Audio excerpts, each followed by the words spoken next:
Peter Ustinov, you always seemed to be a man who had an abiding disinterest in television. Now all of a sudden you're appearing on both BBC channels. Have you changed your views about the medium, or is it that the pressures of your several careers aren't quite so intensive now? No, I don't think so. I think it's I've absolutely no prejudice against television, except that just as in the theatre or anywhere else, I feel that if you have nothing to say, you shouldn't say it. As a writer, I'm not one of those that can sit in front of a blank sheet of paper because it's 10 o'clock and work till 12, or rather look at the piece of paper, because if I have nothing to say, I'd rather be out doing something else. So television, I think, is a terribly interesting thing to do occasionally. I think it's very dangerous to do a lot of it, and it's not even a question of overexposure. It's a question of inevitably lowering your standards if you appear too often. What about writing for television? Do you think that it's the least satisfying of media, finally, because it's so ephemeral? I think the television is a purveyor of sorts. It's like the telephone. It's like when people say, do you like television? I always say it's right, like saying, do you like the telephone? If you've got somebody very boring on the other end, it's a dreadful machine. But if you've got somebody terribly interesting, you can't say it any other way, because he may be many miles away. And the same thing as the television. We can't all go to the studio. If it's a good program, it's marvelous. If it's not a good program, it's horrible. You did appear on American television some years ago in rather mixed roles. You won an award for playing Dr. Samuel Johnson, and you also starred in a quiz show in which you made a lot of money, I believe. Didn't make a lot of money, no, because I got it wrong. That was one of the things that was held up for various collusive practices. I really never fell foul of that. I don't think. What happened was that they used to ask you questions in the general area of the question they were going to ask you, and if you were pretty hot on the Faroe Islands, they might ask you a question about the north of Norway, which was by geography. But I got stuck on, what was it, Shalimar, I think. Yes. Where was it? And what was it? And apparently it's a garden in Kashmir. Dare I say that? A disputed garden. Wasn't this, in fact, the quiz show that later became the centre of a very big national Well, that's scandal? what I was, yes, that was what I was Anyone referring attempt to suborn you? No, that's as near as they got. They ask you in the warm-up. Mm. They tended to ask you questions about the Faroe Islands, or if they asked you questions about, I don't know, the Maldive Islands, and you were very, very, very hep and answered everything correctly, then they might ask you something about Madagascar. So it wasn't really, they didn't tell you what they were going to ask you in advance, but they wanted to know what you were good at, until it got difficult. Then if they didn't want to spend the money, then of course they didn't want to give you the money for nothing, but they wanted you to stay on as long as possible, because it was a form of entertainment.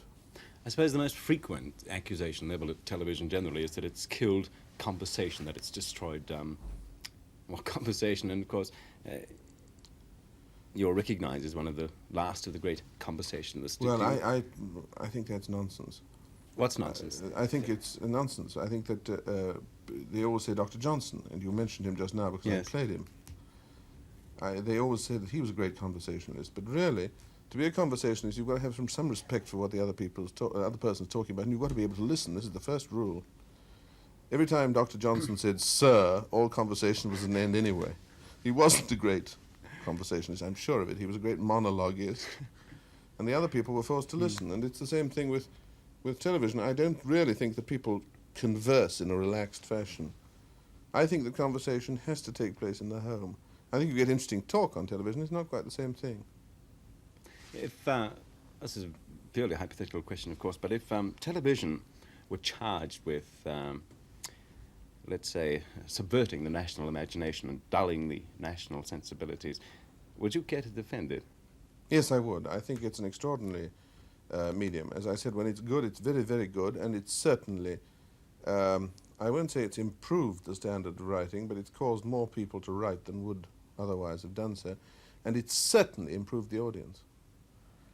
This is its main function, I think. It's made an enormous difference there.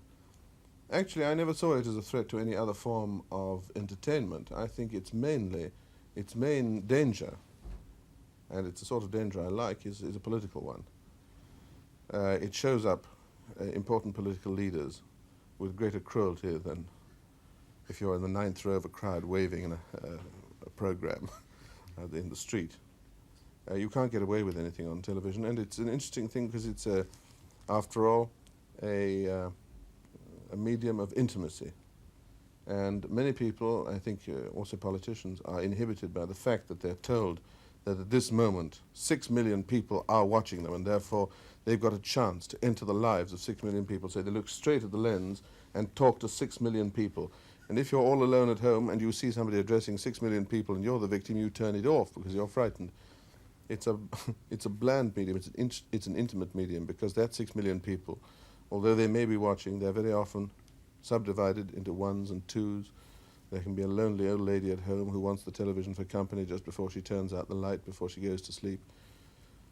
And it's really not the way to talk to her, to say, do you realize that this great name, and so on. It's terrifying.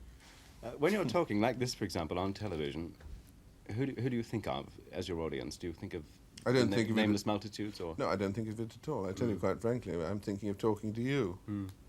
And I'm not really very conscious until I see a little red light on top of the camera, which camera is on.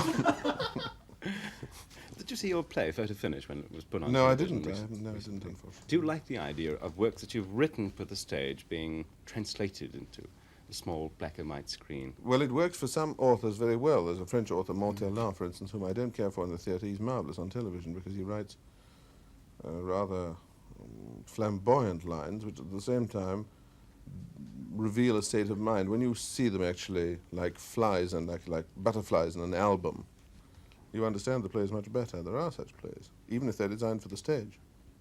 I don't know whether you're aware of it, but some critics, after watching Photo Finish on television, had the good grace to admit that perhaps they'd been wrong about your play and when it was first produced on stage. Having seen it now, the gap of some years on television, they thought realized it was much better than they'd originally said. Well, of course, this is you become a victim of your own reputation in any country in which this is where the idea that nobody's a prophet in their own country springs from. John Osborne's going to find it awfully hard to stop being angry if he should choose to. Pinter's going to find it awfully hard to become comprehensible if he wishes to. And I can't get away from the idea that I write these plays for myself to act as vehicles. This is completely untrue. I always have to be bulldozed into doing it. And I have a much better reputation in Germany, where it's never been played by me, and where the plays are forced to stay up on their own. In point of fact, of all the performances given of my plays, I think about 6% or 5% are done with me in them. Because the plays have to stand on their own feet elsewhere. I can't play in Saudi Arabian. It has to be done by a promising sheikh. Have you ever seen your plays performed in a language? I know you speak several, but performed in a language that you don't understand at all. Yes, oh yes. What languages, for example? What countries? Well, I've seen them performed in Dutch, for instance. I've seen them performed in Turkish. And in Greece I missed them, but I've seen them in several countries which I don't understand. In Swedish. I didn't see in Japanese either. They've been done there, and in the Lebanon, for instance, I missed those. But Turkish, I obviously knew what they were saying. In Dutch, there was the moment when, in Photo Finish, the main character says to the father, "I'm sorry, Dad." That's the line in English. I knew where I was when the Dutchman said, "Slap me, Pops." But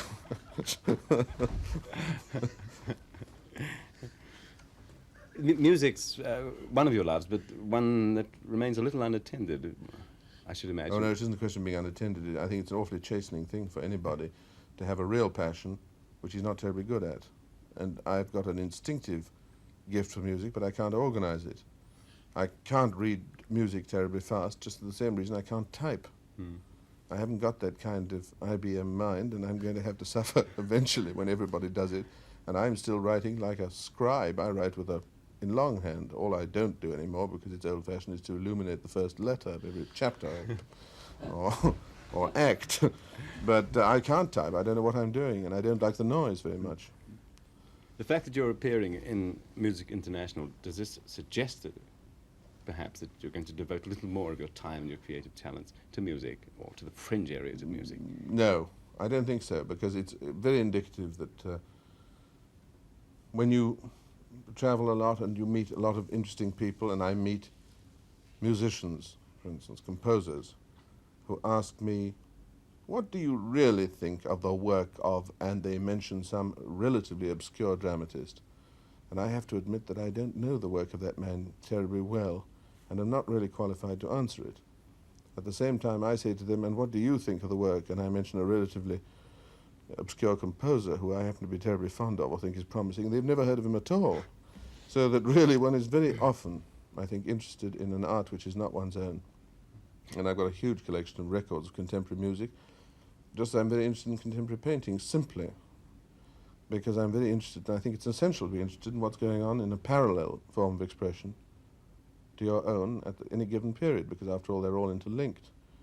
And I'm also very fascinated when I see my 11-year-old daughter doing abstract painting, because to her it seems completely natural. She doesn't do anything figurative. She sees that there's no sense in drawing a house with an old lady coming out of it.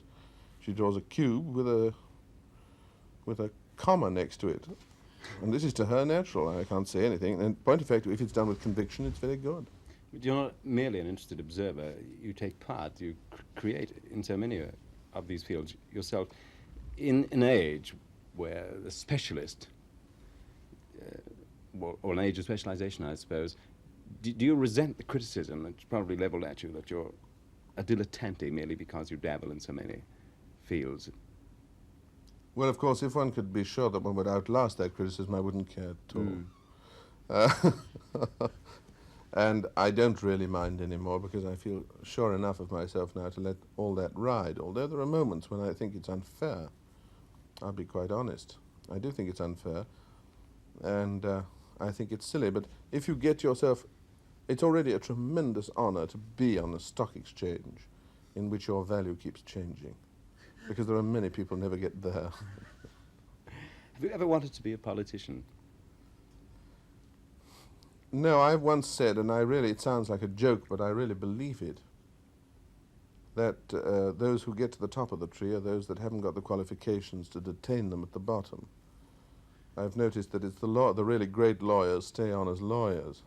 The ones that aren't quite as good go into politics and become, well, I won't name any specific rank, but you can imagine what I'm driving at. I don't really think that I would care for some of the ancillary activities of politics, and I think that the job of somebody like myself is to be interested and to occasionally say something, which is never taken very seriously, I think, for a very definite reason. I mean, the Beatles, for instance, or Stanley Kubrick or Peter Sellers, they can criticize whatever they wish. They can say almost anything and it doesn't affect anybody.